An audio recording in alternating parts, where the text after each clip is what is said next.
The Dark Split Sword is an interesting weapon. You can either buy it for 225 platinum, or the blueprint is available. It's inside the Tenno lab, so it does need to be researched first. That's only 15,000 credits, but to build it is expensive. It's 1 forma, 10 already built mutagen mass, which is 12 hours each one, or you just do some of the I think the infestation things can give those as a reward sometimes. 1,200 rubido and the dual scanners, which makes this thing actually quite expensive to build, but it's only a 12-hour build once you have everything ready to build it.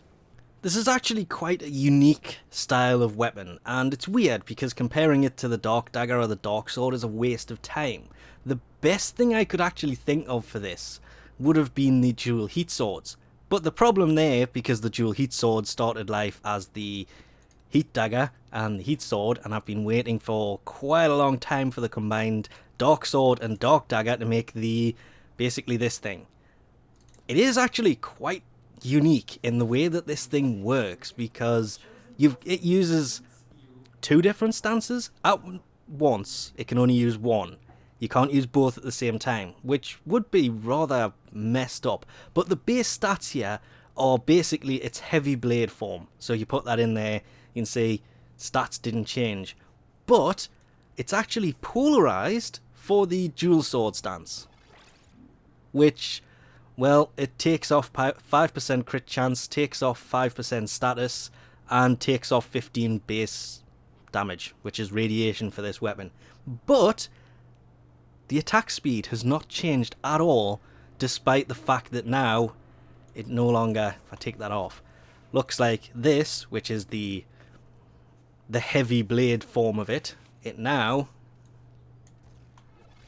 looks like this, which is the dual wielding version of itself, which honestly, I've waited for this thing for so long. I'm going to try it in this form before I try anything else. And kind of nicely, it comes with a V polarity on top. Starting with the split form of this, which means you have to use the dual sword stance to get it like this, it wasn't that bad like this. I thought it was a little bit slow. If you think about something like the Dex Dakra, which was the anniversary weapon, that's got an attack speed of 0.883, so it's actually slower. Most of the dual swords do. The dual scanner is 0.833 as well, which I thought was pretty weird. But there is other weapons that are better that use similar things. Things like the normal dual kammer has a 1.17, and the dual kammer, yeah, same thing. The prime version of it, well, the prime dual kammer is quite mad, and unfortunately is still classed as a dual sword. And that thing just has way more damage than this thing, because it's, I'm trying to think, it's 52 point something slash, I think it's like 14 or 15 puncture, I can't remember exactly offhand, but its attack speed was 1.17, which made it quicker. The dual wielding weapons to me should always run quicker. That's ignoring things like the dual, is it the Ichor?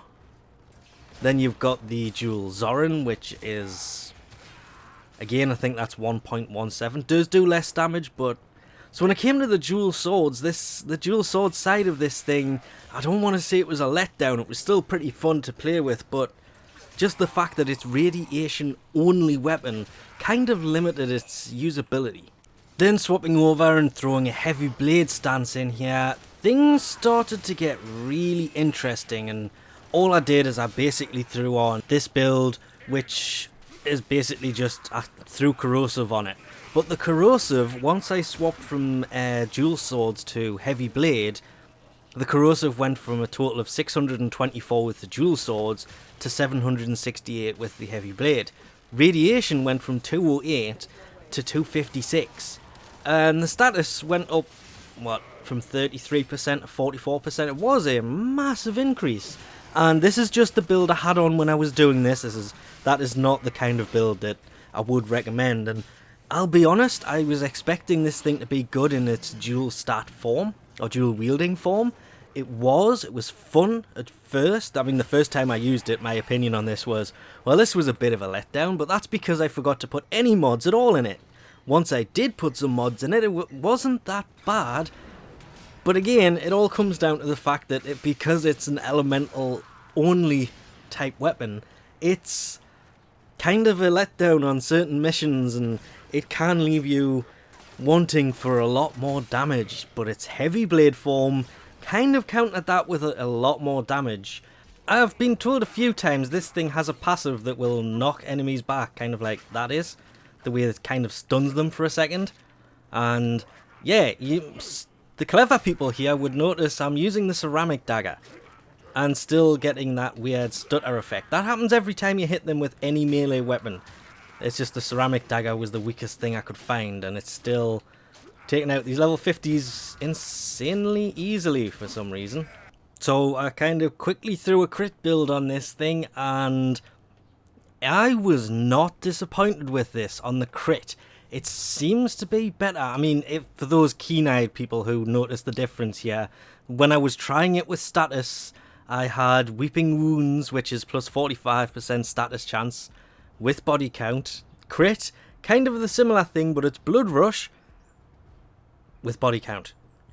And yeah, I was quite amazed at this. That whole stun effect, I don't know if that's true or not, but yeah, these are also 140s, and once it gets there it is, it starts to crit like crazy. The radiation on that guy kicks in, so they start to attack themselves, which is where this weapon really starts to shine. And then you just kind of come in and go, right, it's time for everybody here to go away. And level 140s. I don't know where Nova was going there, because she's kind of invisible. But yeah, level 140 what exactly? That was, I just two-shot that, what the hell? And yeah, that's when I started to realise this thing's actually not as bad as everybody keeps telling me. It's okay, it takes a while to get warmed up, but most melee weapons do with that kind of crit build on it, because it doesn't really kick anything in until you've got a nice combo on it. Oh, don't want to fall down there. But the knockback here,